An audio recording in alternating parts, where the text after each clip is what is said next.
At a family tea party, I saw my daughter's head shaved. My sister laughed. "It's just a joke." I slapped her and left. Behind me, Mom screamed, "Bastard child." But the next morning, she was at my door, begging, "Please let your sister live." You know, sometimes one moment can just shatter your entire world, leaving you to pick up the pieces and redefine everything you thought you knew about family. For me, that moment came when I found my sweet, sensitive 8-year-old daughter, Lily, sobbing in a bathroom upstairs, her beautiful, sunshine blonde hair, the hair she'd cherished since she was 4, completely and brutally shaved off, while my own sister stood there, laughing and filming her terror. My name is Juliet, I'm 35, and I'm a single mom to Lily, my incredible little girl. Being her mom these last 5 years since my divorce from Kevin has been my greatest joy and, honestly, my biggest challenge. We've built a stable, loving home, even with Kevin's minimal involvement. Lily, she's this sensitive, artistic soul. She absolutely adores ballet and had been growing her gorgeous blonde hair, her princess hair, for as long as I can remember. It was her signature, her little badge of confidence. She'd flip it over her shoulder when she was proud, or twirl it thoughtfully when she was concentrating. It cascaded down her back like a golden waterfall, and she'd just beam whenever someone complimented it. It was part of her, a beautiful, vibrant part. My relationship with my younger sister, Samantha, she's 32, 3 years my junior, it's always been complicated. She's always existed in this weird space, admiring me one moment, resenting me the next. But there was always this darker side to her attention-seeking. What she called pranks, most people would call outright cruelty. I remember when I was 16, the night before prom, she meticulously cut holes in my dress. When I was 20, she fed my college boyfriend a web of lies about me cheating, which ended our relationship. Even at my own wedding, she accidentally spilled red wine all over my dress during the photos, barely hiding her smirk. And every single time, our mother, Margaret, would minimize it. "Juliet, you're overreacting," she'd say, waving a dismissive hand. "Samantha's just playing around. You know she loves you." My father, Thomas, he usually just stayed silent during these confrontations, a quiet man who never wanted to get caught between his wife and his daughters. That dynamic, it hadn't shifted in 30 years. Since Lily was born, I'd grown increasingly reluctant to bring her to these family gatherings. But I always relented. I truly believed that family connections were important for Lily. Despite everything, I wanted her to know her grandparents, her aunt, her cousins Zach and Abby. Zach was 10, Abby was 7. The night before this particular gathering, I spent a full hour carefully braiding Lily's hair into an intricate pattern she'd spotted in a magazine. She sat so patiently on her little purple stool, chattering excitedly about showing her cousins her new braids and the friendship bracelets she'd made them. "Do you think Aunt Samantha will like my hair too, Mommy?" she asked innocently, her eyes wide. I hesitated. I couldn't help but remember last year's Thanksgiving, when Samantha accidentally spilled cranberry sauce that stained Lily's favorite white holiday dress. Or at Christmas, when she gave Zach and Abby expensive gaming systems, then handed Lily a simple coloring book, watching my face with thinly veiled satisfaction. "I'm sure everyone will think you look beautiful," I told Lily, trying to sidestep the question. "Just remember what we talked about. If anyone says or does something that makes you uncomfortable, you come find me right away, okay?" "Okay, Mommy," she nodded seriously. "But I'm sure it'll be fun." Zach promised to show me his new treehouse. Looking at her excited face in the mirror, her eyes bright with anticipation, I pushed down my concerns. Surely Samantha wouldn't target an 8-year-old child directly. And this year, I vowed I wouldn't let any underhanded comments or subtle digs ruin our day. Oh, how terribly wrong I was. The drive to my mother's suburban home took about 45 minutes, with Lily singing along to her favorite songs the entire way. Margaret and Thomas still lived in the same spacious colonial house where Samantha and I grew up, complete with the same swing set in the backyard, now weathered by 25 years of use. When we arrived, the driveway was already packed. Mom always invited the entire extended family, aunts, uncles, cousins, making these gatherings feel more like huge reunions. Colorful balloons decorated the mailbox, and a family gathering banner hung above the front door. Mom loved her decorations. "Grandpa," Lily shrieked, spotting my father, Thomas, tending to the grill on the back patio as we walked up the driveway. He turned his weathered face, breaking into a genuine smile. Whatever his faults in navigating family conflict, Thomas truly adored his granddaughter. "There's my butterfly," he called, setting down his grilling tongs to scoop Lily into a bear hug. "Look at your beautiful hair. Did your mom do that for you?" "Yep, it took a whole hour," Lily announced proudly, twirling to show off her braids. "Well worth it. You look like a princess," he said, before giving me a warm side hug. "Good to see you, Juliet." Your mother's inside finishing up the appetizers. My Aunt Patricia appeared from the kitchen door, carrying a tray of lemonade.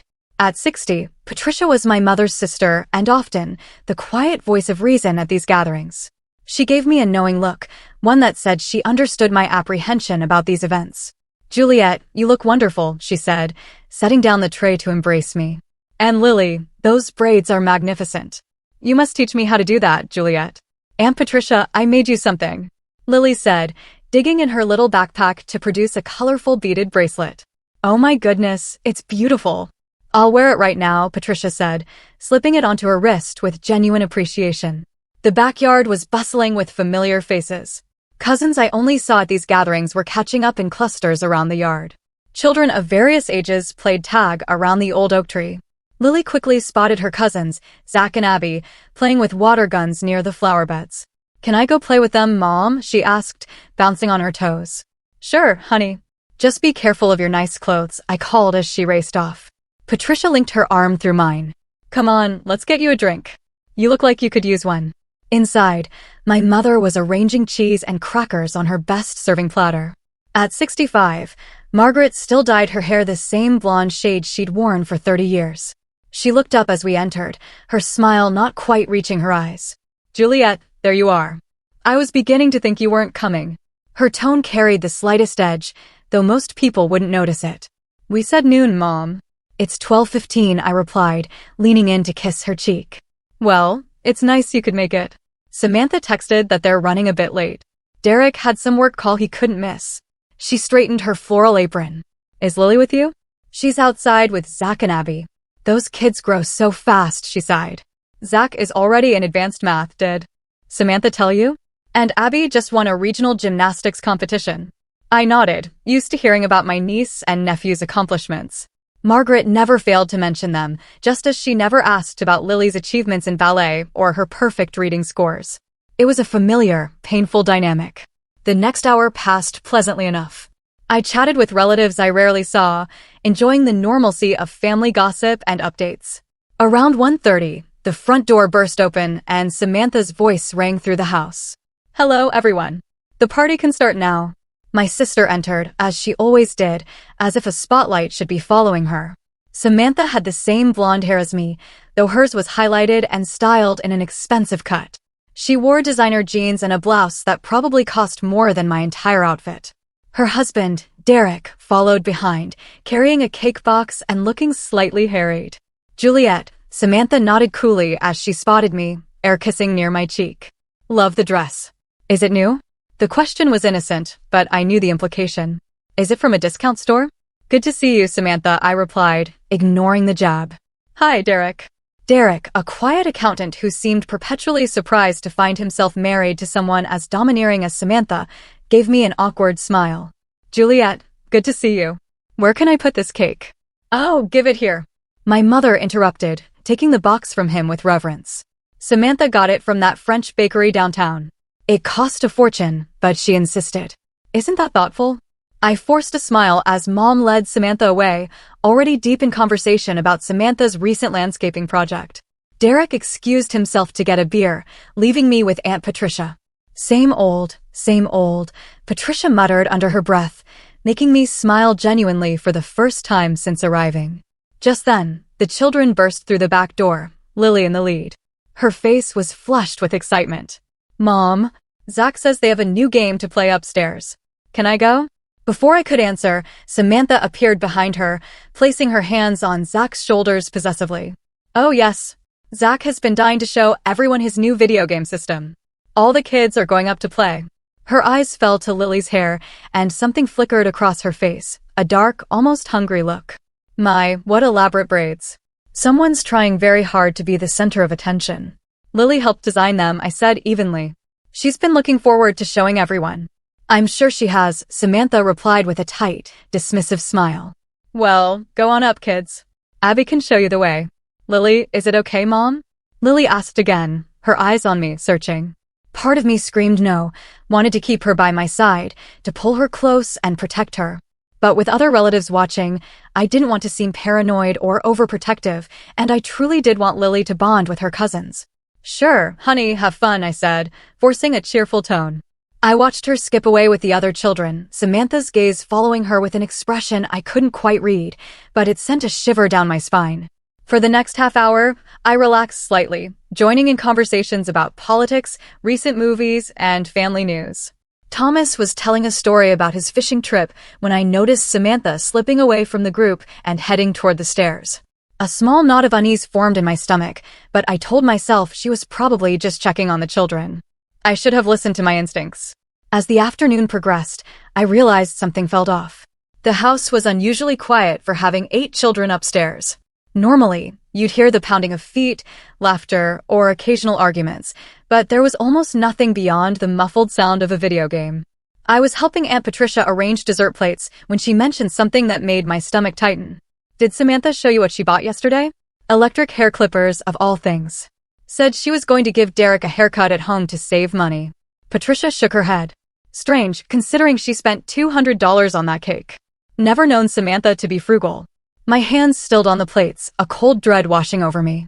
Hair clippers. Brand new ones. I saw them in her purse when she was looking for her phone, Patricia added, oblivious to the storm brewing inside me. She gave me a curious look. You okay, Juliet? You've gone pale. I'm fine, I said automatically, though my mind was racing. Just realized Lily's been upstairs a while. I should check on her. Patricia nodded. Good idea. Something's been odd about Samantha today, more tense than usual. As I moved toward the stairs, my cousin Rachel stopped me. Have you heard about Samantha's job situation? She asked in a low voice. What situation? Rachel looked surprised. Oh, I thought you knew. She was let go from the marketing firm last month. Something about misusing company funds. Your mom's been telling everyone not to mention it. This was news to me. Samantha had been bragging about a promotion at her prestigious marketing job just weeks ago on social media. If she'd been fired, especially for something like misappropriation, that would explain her tense behavior and Derek's discomfort. My phone buzzed with several text notifications from friends, but I ignored them, suddenly desperate to find Lily. As I passed through the living room, I overheard my mother speaking in hushed tones to Uncle Bill. Samantha's just going through a rough patch. That company didn't appreciate her talents anyway. She's already got several interviews lined up with better firms. Uncle Bill looked skeptical. Margaret, embezzlement allegations aren't just a rough patch. Has she spoken to a lawyer? It's all a misunderstanding, Mom insisted, then noticed me hovering nearby. Juliet, did you need something? Just going to check on Lily, I said, pretending I hadn't heard anything. The children are fine. They're playing games, she dismissed. We're about to serve dinner. Can you help bring out the side dishes? In a minute. I haven't seen Lily for over an hour. I continued toward the stairs, my unease growing, noticing Derek standing alone by the window, nursing a beer. He avoided my eyes as I passed, which only amplified my anxiety. Upstairs, the hallway was strangely quiet, except for the faint sound of a video game coming from Zach's room. I peeked in to see several children gathered around the TV, but no Lily. Have you seen Lily? I asked. My 10-year-old nephew barely looked up from his controller. I don't know. Maybe with Abby. Something about his evasive answer sent alarm bells ringing through my entire being. I checked the guest bedroom where the girls sometimes played with dolls. Empty. My old bedroom, now a home office. Nothing. I was about to check my parents' room when I heard it, a faint, muffled sobbing coming from behind the closed bathroom door. Lily? I called, knocking gently. Are you in there, honey? The sobbing abruptly stopped, followed by a choked sniffle. Go away, came Lily's small, broken voice. Sweetheart, it's Mom. Let me in, please. No. Her voice was panicked, raw with fear. I don't want you to see. My heart began pounding faster, a frantic drum against my ribs. Lily, open the door right now or I'll have Grandpa get the key. What seems to be the problem? Samantha's voice came from behind me, making me jump, my blood running cold. She was leaning against the wall, phone in hand, looking oddly pleased with herself, a predatory gleam in her eyes. Lily's upset about something, I said tersely, my voice tight with building fury. What happened? Oh, kids and their dramatics, Samantha waved dismissively. She's fine. At that moment, Abby emerged from Zach's room, looking utterly guilty, her eyes starting between me and Samantha. "Aunt Juliet," she began, but Samantha cut her off. "Abby, go downstairs and tell Grandma we'll be down shortly," Samantha instructed sharply, her tone leaving no room for argument. Something was terribly, terribly wrong. I turned back to the door, my patience gone. "Lily, I'm coming in right now." My voice left no room for argument, for denial, for anything but immediate compliance. After a moment, I heard the faint click of the lock. I pushed the door open and froze in absolute, gut-wrenching horror. My beautiful daughter stood trembling in the middle of the bathroom floor, her head completely shaved. Patches of uneven stubble remained where the clippers had missed spots. Chunks of her long blonde hair lay scattered across the tile like fallen battle flags, a gruesome, golden debris. Her red, swollen eyes met mine with such shame and devastation that I felt physically ill, a cold wave of nausea washing over me. "Mommy," she whispered, a broken sound, then burst into fresh, racking tears. I rushed to her, dropping to my knees, gathering her shaking body into my arms, holding her as tightly as I could. "Oh my God, Lily, what happened? Who did this to you?" Behind me, Samantha let out a cold, sharp laugh. "Don't be so dramatic, Juliet. It's just hair. It'll grow back." I turned slowly, still clutching Lily to me, to see my sister holding up her phone. She was recording us. "You did this." My voice didn't sound like my own. It was a low, guttural growl I barely recognized. "She needed to learn not to be so vain," Samantha said matter-of-factly, a smug smirk twisting her lips. "Everyone's always fawning over her precious hair." Zach and Abby held her still while I gave her a little makeover. "Look, I got the whole thing on video." She turned her phone screen toward me, showing the horrifying footage, Lily struggling, Zach and Abby pinning her arms, Lily crying, begging them to stop as Samantha ran electric clippers over her head, laughing gleefully. "Say goodbye to your princess hair." By now, other adults had gathered in the hallway, drawn by the commotion. My father pushed through, stopping short at the bathroom doorway, his face draining of color. "Good Lord," he breathed, taking in the scene. "What have you done, Samantha?" "It's just a joke, Dad." Samantha rolled her eyes, completely devoid of empathy. Everyone's so sensitive these days. Some of the relatives were staring in shock, their faces horrified. Others, to my utter disgust, were struggling to hide smiles, as if this was just a silly prank rather than an actual assault on a child. My mother appeared, looking annoyed at the disruption, more concerned with the flow of the party than the terror etched on her granddaughter's face. "What is going on up here? Dinner is getting cold. Look what your daughter did to Lily," I said, my voice shaking with pure, unadulterated rage, as I turned my sobbing daughter toward her, exposing the horrific sight. For a moment, my mother looked genuinely shocked. Then her expression hardened, a familiar dismissal clouding her features. "Well, it's certainly not stylish, but it will grow back." "Not stylish?" I echoed in disbelief, the words burning my tongue. "Mom." They held her down and shaved her head against her will. "She's traumatized. I've already posted the video to the family group chat," Samantha announced proudly, a triumphant glint in her eyes. "It's hilarious. She screamed like we were killing her." Lily buried her face against me, trying to hide under the towel I'd wrapped around her shoulders, her small body trembling uncontrollably. "You filmed it?" my father asked incredulously, his voice laced with disgust. "Of course." The look on her face was priceless. Samantha smirked, then addressed Lily directly, her voice dripping with venom. "Maybe now people will notice something about you besides your hair." That's when I saw it clearly for the first time, not just resentment, but pure, unadulterated jealousy in my sister's eyes as she looked at my daughter. The same dark, envious look she'd given me throughout our childhood whenever I received attention or praise. But this time, she had targeted an innocent child. My child. "Zach and Abby helped hold her down?" I asked, my voice dangerously quiet, each word a slow, deliberate drop of ice. "They were just playing along," Samantha shrugged, completely unbothered. "Right, kids?" From the doorway, Zach and Abby looked uncertain, their bravado gone, finally sensing they'd crossed a line, a deeply disturbing line. Abby had tears in her eyes. Lily kept screaming to stop, Abby whispered, her voice barely audible. I told Mom maybe we should stop, but she said Lily needed to toughen up. The bathroom suddenly felt too small, too hot, suffocating. Lily continued to sob against me, and I could feel her hot tears soaking through my dress, burning my skin. 5 years of building her confidence, her sense of self, shattered in minutes by the very people who were supposed to love her, to protect her. Something dark and furious unfurled inside me, a primal rage I hadn't known I possessed. This wasn't just about hair. This was about power, about cruelty, and about the decades of enabling that had allowed Samantha to believe she could harm a child and face no consequences. I stood slowly, carefully, keeping Lily close to me, my mind already made up about what would happen next. "Where do you think you're going?" Samantha called after me, still holding her phone up, as I carried my daughter toward the stairs. "Don't be such a killjoy. We're about to have dinner." I ignored her, focusing solely on getting Lily somewhere safe. My daughter clung to me, still hiding her face against my shoulder, her small body trembling against mine. "Juliet, you're overreacting," my mother said, following us down the stairs, her voice laced with familiar exasperation. Samantha didn't mean any harm. It was just a silly prank. I stopped at the bottom of the stairs and turned to face her, careful to keep my voice level, despite the seismic rage building inside me. "A prank is a whoopee cushion or a fake spider, Mom. This was assault." They physically restrained my daughter and cut off her hair while she begged them to stop. The entire family gathering had come to a standstill, everyone watching our confrontation with bated breath. Aunt Patricia appeared at my side, gasping when she saw Lily's shaved head. "Oh my God," she whispered, placing a gentle, comforting hand on Lily's back.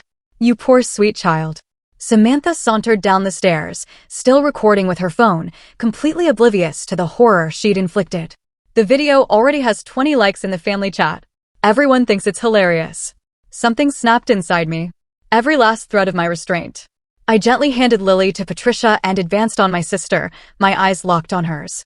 "Give me the phone, Samantha. Now." "No way." She laughed, holding it above her head, a taunting glint in her eyes. "This is gold.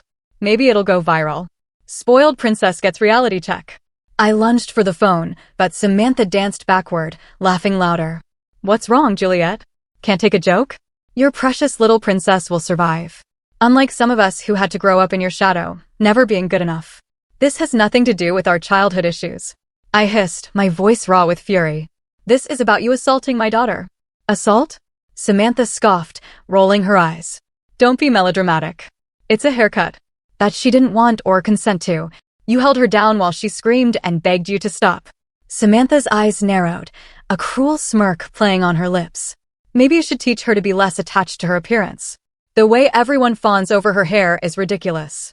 She needs to learn the world doesn't revolve around her." My mother stepped between us, trying to play peacemaker, completely missing the point. "That's enough, both of you. You're ruining the gathering. Juliet, take Lily to the powder room and help her clean up. Samantha, put the phone away. We're going to sit down and have a nice family dinner like civilized people." I stared at my mother in utter disbelief. "You think we're staying for dinner after this? Don't be ridiculous." Mom snapped. "Of course, you're staying. I've been cooking all day." Behind her, Samantha was already showing the video to some of our cousins who were struggling to hide their smirks. The sight of them, laughing at my daughter's trauma, was the final, unforgivable straw.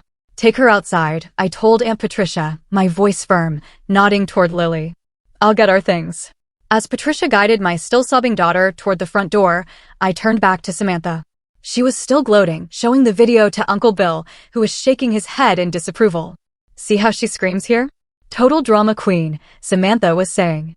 I crossed the room in 3 quick strides and did something I'd never done before in my 35 years. I slapped my sister hard across the face, a sharp, resounding crack that echoed in the suddenly silent room, knocking the phone from her hand. The room went deadly silent. Samantha's hand flew to her cheek, her eyes wide with shock. For a brief, utterly satisfying moment, she looked genuinely afraid, truly stunned. "You crazy bitch," she gasped, her voice shrill. "If you ever come near my daughter again," I said, my voice low and steady, radiating a cold, dangerous calm. "If you ever post or share that video, I will press charges for assault on a minor. I will get a restraining order, and I will make sure everyone knows exactly what kind of person you are." I picked up her phone from where it had fallen and, with a few furious taps, deleted the video before tossing it back to her. "You can't delete it," she said smugly, recovering quickly, her bravado returning. "I already saved it to the cloud." "Then enjoy explaining to the police how you uploaded evidence of yourself assaulting a child," I replied coldly, my gaze unwavering. My mother rushed to Samantha's side, examining her cheek as if she'd been gravely injured, her misplaced concern infuriating. How dare you hit your sister in my house after everything we've done for you and that child? What exactly have you done for Lily, Mom? I countered, my voice tight with years of suppressed resentment. Besides ignore her, belittle her, and now defend someone who assaulted her? Don't be so self-righteous. Mom snapped, her face twisting with anger. This is why no one wanted you to bring that bastard child into this family in the first place. She's been nothing but a source of drama since the day you announced your pregnancy. The room fell silent again, this time with the uncomfortable, chilling tension of a long-held family secret accidentally, cruelly revealed. My father stepped forward, his face ashen, looking utterly devastated. Margaret, that's enough, he said quietly, but the damage was already done. I felt like I'd been punched in the stomach, the air knocked out of me. What did you just say about my daughter? My mother's eyes widened, realizing her mistake, but her pride, her stubborn, damaging pride, wouldn't let her back down. You heard me. We all know Kevin had doubts about her paternity. Why do you think he's barely involved? But we accepted her anyway, despite the embarrassment to this family. I was speechless, utterly floored. Kevin and I had been married when Lily was conceived. There had never, ever been any question of her paternity, at least not from him. This was a heinous lie my mother had apparently been nurturing for years, using it to justify her emotional distance, her coldness towards her own granddaughter. Mom, that's not true, Samantha said, looking uncomfortable for the first time. Even she seemed shocked by this revelation. Kevin never said that. He certainly implied it to me. Mom insisted, doubling down on her cruel fantasy. Why else would he abandon them? He didn't abandon us, I said, finding my voice at last, though it was still shaky with shock and betrayal. We divorced because we grew apart. He sees Lily every other weekend, you know that. Not for the past 6 months, he hasn't. Mom countered, a malicious glint in her eyes. Convenient that you leave that out. It was true that Kevin had moved to Seattle for work 6 months ago, making his regular visits impossible. We'd been managing with video calls and plans for summer visits. But Mom, in her twisted narrative, had taken this normal co-parenting challenge and contorted it into something ugly, false, and deeply damaging. I don't know what lies you've been telling yourself, I said, my voice cold, devoid of any warmth for her. But Lily is Kevin's daughter. And even if she weren't, she's my daughter. She's your granddaughter. And you've just shown that you don't deserve to be in her life. I turned to leave, but Samantha blocked my path, the smug look returning to her face, having recovered from the paternity bombshell. So righteous, she sneered. Saint Juliet, always the victim. But we all know the truth now, don't we? No wonder you're so protective of her, guilty conscience. I looked at my sister, really looked at her, and in that moment, I felt nothing but a profound, sickening pity. You're so eaten up with jealousy and bitterness that you assaulted an 8-year-old child. What does that say about you, Samantha? It says I'm not afraid to take what I want, she shot back, her voice full of spite. Unlike you, hiding behind your daughter because your own life is empty and pathetic. My father finally stepped between us, his face etched with pain and regret. That's enough, Samantha. Juliet, take Lily home. We'll talk when things have calmed down. Aunt Patricia appeared in the doorway, her eyes full of compassion. Lily's in your car, she told me quietly. I'll get her backpack. As I gathered our things, I could hear my mother and Samantha arguing in heated whispers. Derek stood awkwardly nearby, looking like he wanted to disappear into the floorboards. I'm sorry, he said quietly as I passed him, his voice laced with genuine remorse. I didn't know she was going to do that. I would have stopped it. I paused, studying his face. He seemed genuinely repentant. But you knew she bought the clippers. You knew something was planned. He looked away, confirming my suspicion. I thought it was for me. She said she was going to give me a haircut to save money since. He trailed off. Since she lost her job, I finished for him, the pieces clicking into place. He nodded miserably. Things haven't been good, Juliet. She's not handling it well. That doesn't excuse what she did to Lily, I stated, my voice firm. I know, he agreed, his shoulders slumping. It was wrong. I'll talk to her. I doubted his talk would make any difference, but I had no energy left for his marital problems, for anyone else's problems. Goodbye, Derek. As I walked toward the door, my mother made one last desperate attempt to salvage her illusion of a perfect family gathering. If you leave now, Juliet, don't bother coming back, she called after me, her voice cutting and cold. Family loyalty still means something to some of us. I turned one last time, surveying the room full of relatives who had stood by and watched a child be traumatized without intervening. Some looked ashamed, others uncomfortable, a few defiant. My father looked torn as always, caught between his wife's unreasonable demands and his own struggling conscience. Family loyalty, I repeated, my voice imbued with a new, steel-like resolve. Is that what you call what happened today? Because from where I stand, loyalty means protecting those who can't protect themselves. It means standing up against cruelty, not enabling it. If this is your definition of family, then we're better off without it. With those words hanging in the air, a definitive, final statement, I walked out the front door, closing it firmly behind me, severing a bond that had been toxic for far too long. In the car, Lily sat huddled in the passenger seat, a blanket from the trunk wrapped tightly around her shoulders, hiding her head, as if she could disappear. Her eyes were swollen from crying, her face blotchy and utterly exhausted. "I'm sorry, Mommy," she whispered, her voice barely audible as I got in. I tried to stop them, but they were too strong. My heart shattered all over again, a fresh wave of pain. "Oh, baby, this is not your fault. Not at all. You have nothing to be sorry for." As I pulled out of the driveway, I could see my mother and Samantha watching from the front window, their faces a blur of indignation. For the first time in my life, I felt nothing but cold, unwavering determination as I drove away from my childhood home. The time for appeasing toxic family members was over. Now, my only focus was healing my daughter and making sure those responsible faced consequences. The drive home was quiet, save for Lily's occasional sniffles. She kept the blanket wrapped tightly around her head, refusing to look out the windows when we stopped at traffic lights.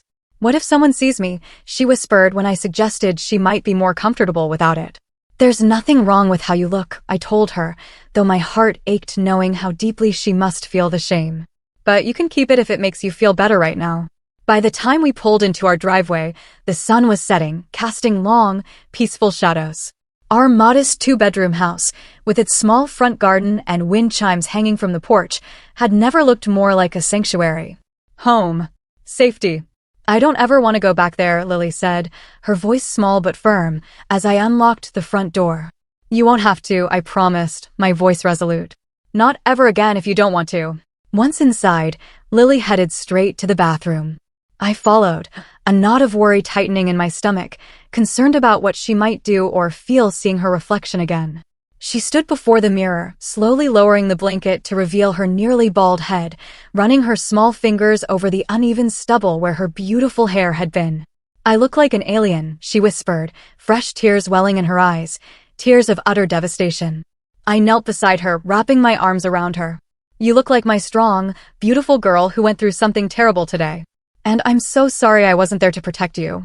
"Why did Aunt Samantha do this?" she asked, her voice small and confused, full of a heartbreaking innocence. "Why does she hate me? How do you explain adult jealousy and cruelty to an 8-year-old? How do you make sense of something so senseless?" "Your aunt has a lot of problems inside herself," I said carefully, choosing my words. "None of this has anything to do with you. Some people hurt others when they feel bad about themselves. And Grandma called me a bad name," Lily continued, her voice trembling. "Bastard child. What does that mean?" The rage I'd been suppressing for Lily's sake threatened to overwhelm me again, hot and fierce. "It's an old-fashioned, mean word that isn't true. Grandma was wrong to say it, and she was wrong about everything today." Lily turned to face me, her expression suddenly older than her years, too wise for her age. "Are we still family with them? Do I still have to call them Grandma and Grandpa and Aunt Samantha?" "No," I said firmly, definitively. "Family isn't just about being related by blood, sweetheart. Real family treats you with love and respect. They don't hurt you on purpose." I ran a bath for Lily, adding her favorite lavender bubbles, hoping the warmth and scent might soothe her.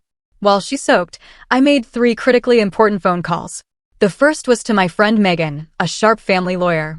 "They did what?" she exclaimed, her voice filled with shock, when I explained what had happened. "Juliet, that's assault on a minor. You need to file a police report immediately." "I will," I promised, my voice tight. "But first, I need to make sure Lily is okay." My second call was to Dr. Bennett, a kind child psychologist Lily had seen briefly after the divorce. She agreed to see us first thing Monday morning. "Document everything," she advised. "Take photos of her head. Write down exactly what happened while it's fresh in your mind. This kind of betrayal by family members can be deeply traumatic for a child." My third call was to Kevin. Despite what my mother had implied, Kevin had never questioned Lily's paternity. Our divorce had been about growing apart, not infidelity. He was living in Seattle now, but remained actively involved in Lily's life through weekly video calls and planned visits. When I told him what had happened, he was furious, his voice shaking with anger. "I'm booking a flight right now," he said, his resolve clear. "I'll be there tomorrow. Those people are never coming near our daughter again." By the time I finished my calls, Lily had gotten out of the bath and put on her favorite pajamas. I found her sitting on her bed, looking small and lost. "Can I sleep with you tonight?" she asked, her voice a tiny whisper. "Of course, sweetheart." As we curled up in my bed, my phone began buzzing with messages. My mother, my father, even Samantha. I turned it off without reading any of them. Tomorrow would be soon enough to deal with the fallout. Tonight was for comforting my daughter. "What about school?" Lily whispered in the darkness. "Everyone will laugh at me. We'll figure it out," I promised, stroking her back. "Maybe you'll want to wear a pretty scarf or hat for a while. Or maybe you'll decide to rock your new look and show everyone how brave you are. But whatever you choose, I'll be right beside you." "I'm not brave," she said, her voice cracking. I cried and screamed when they held me down. "That doesn't mean you're not brave," I told her, tears pricking my own eyes. "Being brave means continuing on, even when you're scared or hurt. And you, my love, are the bravest person I know." She fell asleep eventually, utterly exhausted from the emotional trauma of the day. I lay awake beside her, my mind racing with plans and decisions. By morning, I had a clear course of action. No more allowing toxic behavior for the sake of family peace. No more exposing Lily to people who couldn't respect basic boundaries. When the doorbell rang at 7:30 the next morning, I wasn't surprised. I carefully extracted myself from Lily's sleeping form and went to answer it, already knowing who I would find. My parents stood on the porch, looking tired and anxious. My father held a large gift bag with tissue paper sticking out the top. "What do you want?" I asked, my voice flat, not inviting them in. "We need to talk," my mother said, her tone less commanding than usual, tinged with a desperate edge. "Things got out of hand yesterday." "Out of hand?" I repeated incredulously, a humorless laugh escaping me. "Is that what you call it when your daughter assaults your granddaughter?" "Please, Juliet," my father interjected, his voice pleading. "Just here's out. We brought something for Lily." He held out the gift bag. I took it, my fingers cold against the paper, and looked inside. An expensive wig, blonde and synthetic, lay nestled in tissue paper. "You think this fixes anything?" I asked, fighting to keep my voice down so I wouldn't wake Lily. "It's a start," Mom said, her eyes wary. "We feel terrible about what happened." "Do you?" I challenged, my gaze piercing. "Because yesterday you were defending Samantha and insulting my daughter." My mother had the grace to look ashamed, her eyes dropping. "I was upset. I said things I didn't mean. Like calling my daughter a bastard child? Questioning her paternity." "Mom, I was wrong," she admitted, the words clearly difficult for her to utter, tasting like ash. "I'm sorry." Under normal circumstances, this unprecedented apology from my proud, unyielding mother might have moved me. But these weren't normal circumstances. "Where is Samantha this morning?" I asked, my voice steely. "Is she sorry too?" My parents exchanged glances, a shared anxiety passing between them. "Samantha is dealing with the consequences of her actions," my father said carefully, choosing his words. "What does that mean?" My mother sighed heavily, a dramatic sound. "Someone at the gathering yesterday posted the video on social media. One of Samantha's former colleagues saw it. It's spreading quickly, and the comments are not kind. The job interviews she had lined up have been canceled," my father added, his voice grim. "No company wants to hire someone filmed assaulting a child." A part of me felt vindicated hearing this, a bitter satisfaction, but another part was deeply concerned about the video being public, about Lily being exposed. "I don't want Lily exposed like that," I said firmly. "I want that video taken down." "We're trying," Mom assured me, wringing her hands. "But it's already been shared hundreds of times." "Samantha is devastated." "Samantha is devastated?" I repeated, my voice rising despite myself, a new wave of anger washing over me. "What about Lily? What about the child who was held down and violated by people she trusted?" "We know," my father said softly, his voice full of genuine sorrow now. "We know she's the real victim here. That's why we've come. Samantha needs help, Juliet. Professional help, but she also needs family." And there it was. The real reason for their early morning visit. Not primarily concern for Lily, but damage control for Samantha. "What exactly are you asking me to do?" I asked, already knowing the answer, my heart heavy with disgust. Make a statement, my mother said, her eyes pleading, desperate. Say it was a family misunderstanding that got out of hand.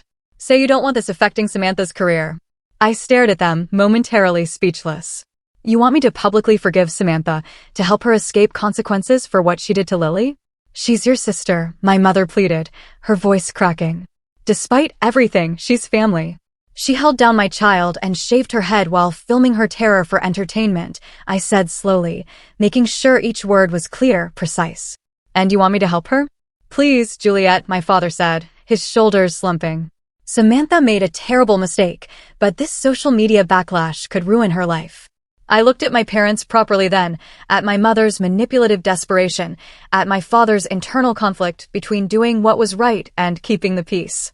I had spent my entire life trying to please these people, excusing Samantha's cruel pranks, accepting my mother's blatant favoritism, and enduring countless small cruelties for the sake of family harmony. But watching them stand on my porch, more concerned about Samantha's damaged reputation than Lily's profound trauma, something fundamental shifted inside me. The last, fragile threads of obligation snapped clean. I'm not going to help Samantha avoid consequences, I said firmly, my voice unwavering, steady as stone. In fact, I'm filing a police report today, and I'm consulting with a lawyer about a restraining order. My mother's face hardened, her mask of contrition slipping. You would send your own sister to jail over a haircut? I would hold an adult accountable for assaulting a child. The fact that she's my sister makes it worse, not better. Think of what this will do to the family, she insisted, her voice rising in a familiar whine. I am thinking of family, I replied, my gaze meeting hers head-on. My family? Lily. The person who matters most to me in this world. We're your family, too, my father said quietly, his voice full of a sorrow that finally felt genuine. I felt a wave of sadness then, not for myself, but for what might have been. For the supportive family I'd always wanted and never truly had. You made your choice yesterday, I told them, my voice tinged with regret, but no longer weakness. When you defended Samantha instead of protecting Lily, you made your choice very clear. We're trying to make it right, my mother insisted, a desperate plea. No, you're trying to fix things for Samantha. There's a difference. I handed the gift bag back to my father, the blonde wig inside feeling like a cruel mockery. Lily doesn't need a wig. She needs family who will love and protect her. If you ever decide you want to be those people, we can talk again. Until then, please leave us alone. I closed the door gently but firmly, leaning against it as I heard them talking in low, urgent voices on the porch before finally leaving, their footsteps fading away. When I turned around, Lily was standing in the hallway in her pajamas, her vulnerable, shaved head exposed, watching me with wide, searching eyes. Was that Grandma and Grandpa? She asked, her voice small. Yes, I admitted, not wanting to lie to her. They brought you a present, but I sent them away. I hope that's okay. She nodded solemnly. I don't want their presents. I just don't want to feel scared anymore. I crossed the room and gathered her into my arms, holding her tightly. You won't have to, baby. Things are going to be different now. I promise. As I held her, I knew that promise wasn't just empty words. Something had truly broken yesterday. Not just between Lily and her extended family, but within me. The endless cycle of appeasing toxicity for the sake of family peace was finally, irrevocably over. From now on, our well-being would come first, no matter what. The next week was a blur of activity as I took decisive steps to protect Lily and hold Samantha accountable. Monday morning began with a visit to the police station where I filed a formal report against my sister for assault on a minor. The officers took photographs of Lily's shaved head and recorded her account of being held down against her will. Will Aunt Samantha go to jail? Lily asked, her small hand in mine, as we left the station. I don't know, sweetheart, I answered honestly. But what she did was wrong, and there need to be consequences so she doesn't hurt other children. Our next stop was Dr. Bennett's office. The child psychologist greeted Lily warmly, admiring the colorful scarf I'd helped her wrap around her head that morning. That's a beautiful scarf, Dr. Bennett said, her voice gentle. It brings out your eyes. Lily managed a small smile, the first I'd seen since the incident. For the next hour, Dr. Bennett spoke with Lily alone while I waited anxiously in the reception area. When they finished, Dr. Bennett invited me in for a brief discussion while Lily drew pictures in the waiting room. She's experiencing significant trauma, Dr. Bennett told me frankly. Being physically restrained by family members, having her bodily autonomy violated, being filmed during a vulnerable moment, these are all profound betrayals of trust. What can I do to help her? I asked, fighting back tears, my voice thick with emotion. You're already doing it, she assured me, her eyes kind. You removed her from the situation. You're holding the perpetrators accountable, and you're getting her professional support. Now she needs time, consistency, and lots of reassurance that she's safe and loved. Dr. Bennett recommended weekly sessions and suggested joining a support group for children dealing with family trauma. She also provided resources for helping Lily prepare to return to school. Children can be cruel about appearance differences, she warned, but they can also be surprisingly adaptable and supportive with the right guidance. That afternoon, I met with the principal and school counselor at Lily's elementary school. They were horrified by what had happened and immediately offered their full support. We can arrange a class discussion about respecting differences before Lily returns, the counselor suggested, without singling her out. We can prepare her classmates to be supportive, the principal added, her expression stern. And we have a strict no bullying policy. Any child who teases Lily will face immediate consequences. Their unwavering support was a welcome, powerful contrast to the betrayal we'd experienced from family. By Wednesday, Lily felt ready to return to school, armed with a collection of colorful scarves and hats I'd purchased for her. To my surprise, her best friend, Zoe, arrived at our door that morning, sporting a newly buzzed haircut. Mom said I could do it to show Lily she's not alone, Zoe explained, beaming with pride, her eyes sparkling. Do we match?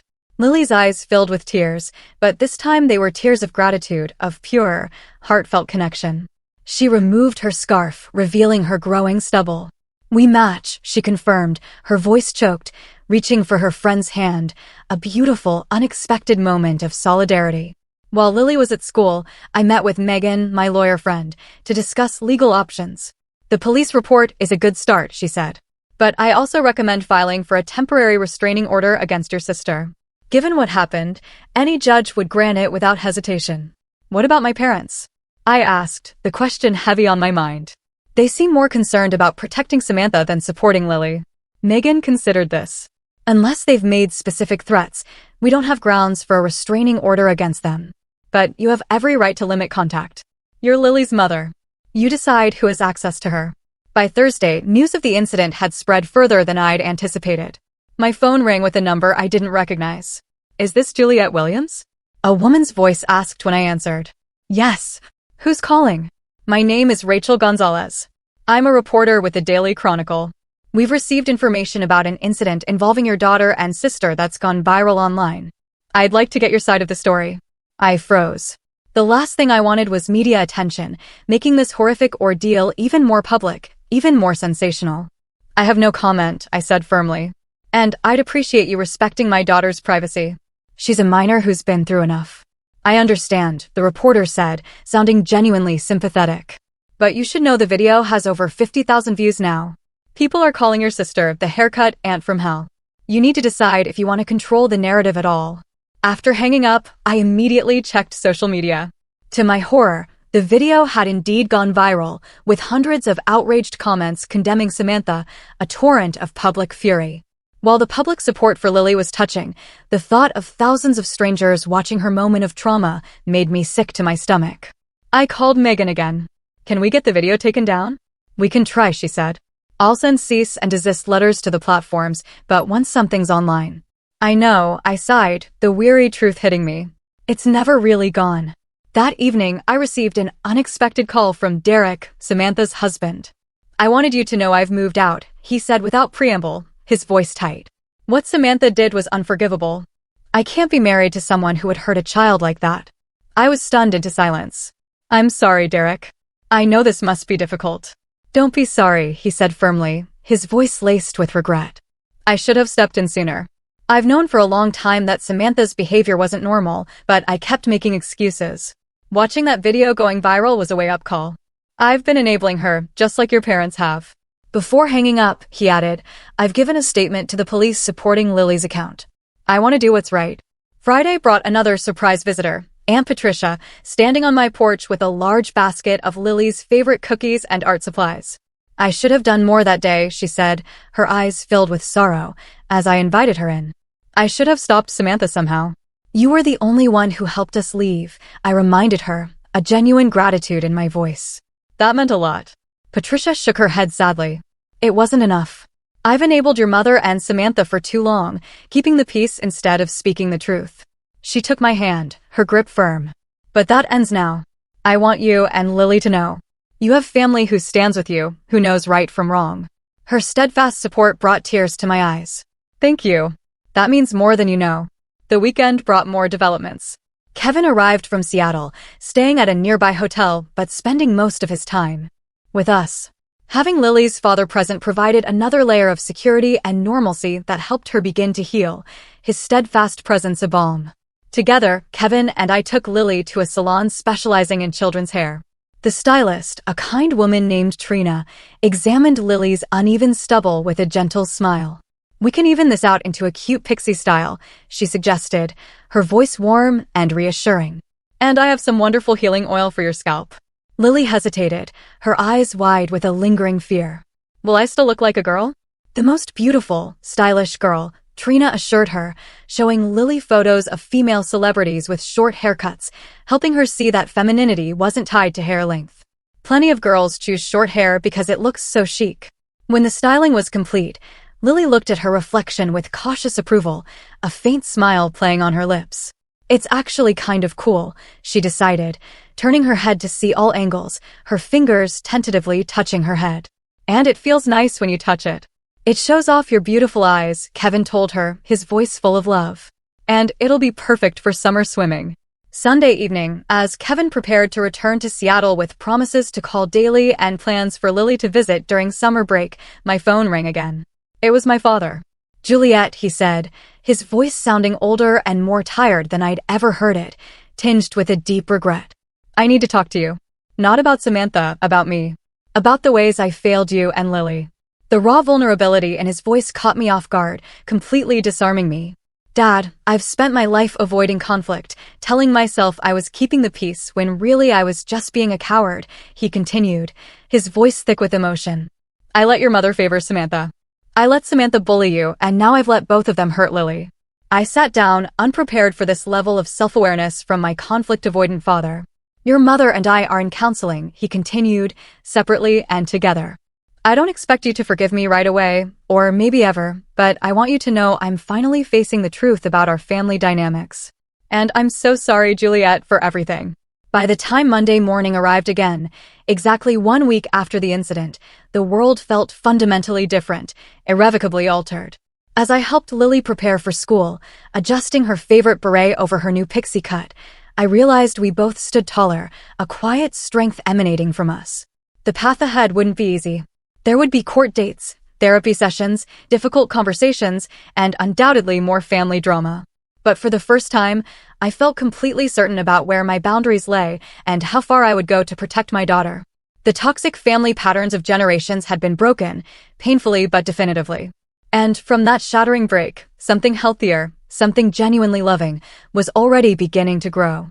3 months passed, bringing summer warmth and new beginnings. Lily's hair had grown into a stylish shortcut that she decided to keep, even though it was now long enough for her previous style if she'd wanted it. I like being able to feel the breeze on my neck, she told me one afternoon as we sat on our back porch swing, and I don't have to spend forever brushing it. The physical healing had come quickly. The emotional healing took longer, with weekly therapy sessions for both Lily and myself. Dr. Bennett had helped Lily process her feelings of betrayal and vulnerability, while my own therapist, Dr. Monroe, helped me work through the complicated grief of setting boundaries with toxic family members. Grief, I had questioned during an early session. But nobody died. You're grieving the family you wished you had, Dr. Monroe explained gently. The supportive mother, the loving sister, the protective father. It's okay to mourn those relationships even as you build healthier ones. The legal consequences for Samantha had been significant, though less severe than they might have been. The district attorney had charged her with assault on a minor, but allowed her to plead to a lesser charge that included community service, mandatory counseling, and a restraining order preventing her from contacting Lily. The social media fallout had ultimately worked in our favor. After the initial viral spread of the video, public outrage had led to most platforms removing it as content depicting child abuse. Samantha had lost her new job opportunity and, according to my father, was struggling to find employment with her digital reputation severely damaged. She's finally facing real consequences, my father told me during one of our careful, tentative rebuilding conversations. Your mother still struggles with that. But I'm holding firm. No more enabling. My relationship with my father was slowly, painstakingly healing. He came by once a week to spend time with Lily, always respecting my boundaries and never pressuring me to reconcile with Samantha or my mother. He brought small, thoughtful gifts, flowers for me, art supplies for Lily, and he listened more than he spoke. I've missed so much by being passive, he admitted one evening as he prepared to leave after dinner. I don't want to miss anymore. My mother was a different story entirely. After her initial attempt to manipulate me into helping Samantha avoid consequences, she had retreated into wounded pride and martyrdom. She sent occasional texts about how painful it was to be cut off from family, but never once acknowledged her role in the situation or asked how Lily was healing. Classic narcissistic response, Dr. Monroe noted when I shared these messages. When unable to control the narrative, she positions herself as the victim. The healthiest surprise had been the strengthened relationships that emerged from the wreckage of old ones. Aunt Patricia had become a regular, comforting presence in our lives, dropping by with baked goods and stories about my childhood that painted a more accurate, honest picture of family history than my mother's selective memories. Your mother was always jealous of the attention you received as a child, she revealed one afternoon over tea. You were outgoing and naturally charming. People gravitated to you. Margaret wanted that kind of easy charisma but never had it. So she focused all her energy on Samantha instead. That doesn't excuse what they did to Lily, I said, my voice firm. Nothing excuses that, Patricia agreed firmly. I'm just helping you understand the broken patterns so you don't repeat them. Kevin had also become more present in Lily's life, scheduling regular video calls and planning his work trips to include visits. The trauma had reminded him how precious and fleeting childhood was, and he was determined not to miss any more of it than necessary. The most profound healing, though, had been in Lily herself. The terrified, sobbing child, hiding under a blanket, had transformed into a more confident, self-aware person than she'd been even before the incident. 2 months after the family gathering, Lily had asked to give a presentation to her class about bullying and resilience.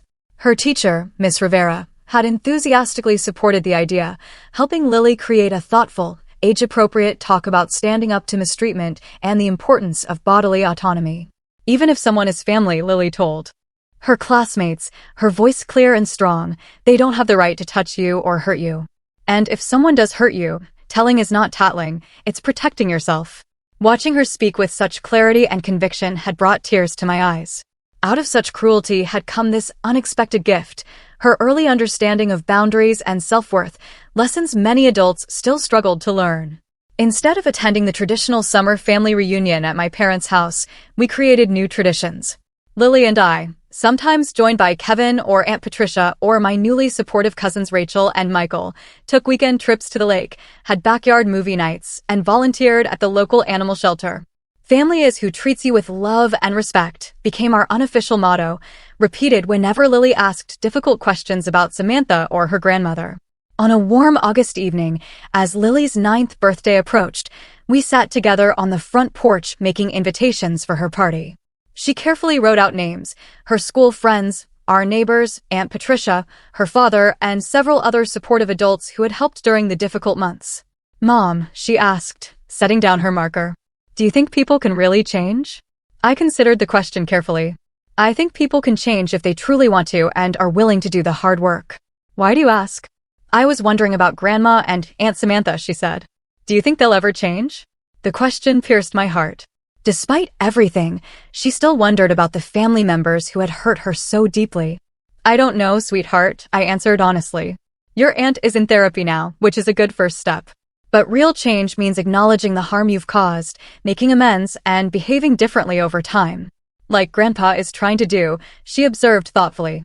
Yes, like Grandpa. She nodded. I'm not ready to see them again. But maybe someday, if they change for real. Her wisdom, her deep understanding, continually amazed me. That's very mature, Lily, and it's completely your choice. You don't owe forgiveness to anyone who hasn't earned it. Dr. Bennett says, forgiveness is for yourself, not the other person, Lily said, returning to her invitations. but you still need boundaries. I smiled, recognizing the therapist's gentle, firm guidance. Dr. Bennett is very smart.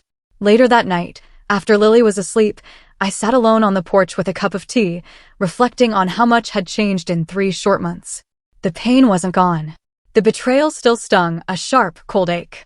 And I still had moments of white-hot rage when remembering Lily's heartbroken sobs. But those feelings no longer controlled me. Instead, they had transformed into a steely determination to build a healthier life for both of us, a life rooted in genuine love and fierce protection. My phone buzzed with a text from my father.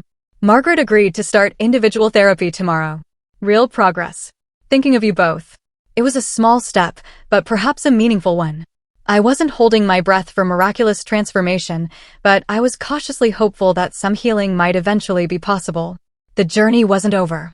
There would be more difficult days, more healing to do, more boundaries to maintain. But we were on a new path now, one built on truth rather than pretense, on genuine love rather than obligation. And that truly made all the difference in the world.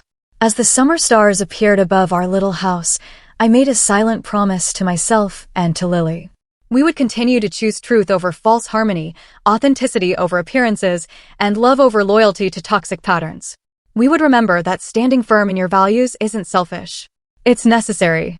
And we would never again mistake cruelty for care, no matter how it was disguised. Family could be a source of deep pain, but it could also be recreated and redefined. We were living proof of that transformation, growing stronger and freer with each passing day. Have you ever had to draw a hard line with family to protect yourself or your loved ones? What gave you the courage to stand firm when everyone else was pressuring you to just keep the peace?